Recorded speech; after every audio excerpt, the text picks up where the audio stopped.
স্বাস্থ্যর দিক থেকে যেটুকু দেখা যাচ্ছে যে এবছর স্বাস্থ্যোন্নতির যথেষ্ট লক্ষ্য করা যাচ্ছে। বছরে মাঝে মধ্যে কিছু সমস্যা হলেও তা রোগমুক্তি হওয়ারও সম্ভাবনা আছে। এবছর মানসিক অস্থিরতা, দুশ্চিন্তা একটু দেখা যাবে। সেদিক থেকে একটু মেডিটেশন করা খুব ভালো হবে মেডিটেশন করলে। আর চলাফেরায় একটু সতর্কতা অবলম্বন করা উচিত। বিশেষত রাস্তাঘাটে বাইক চালালে বা কোনো গাড়ি চালালে এই জায়গাগুলো একটু দেখে নিতে হবে।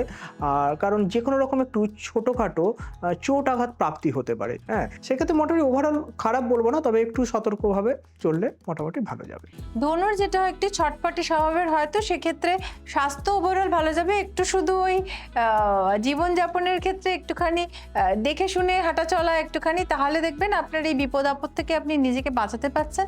এবং ওভারঅল ধনুর যেটা দেখা যাচ্ছে 2026-এ স্বাস্থ্য বেশ ভালো ভালো যাবে দিকে, এবং মন একেবারে মানসিকতাটাও খুব ভালো যাবে।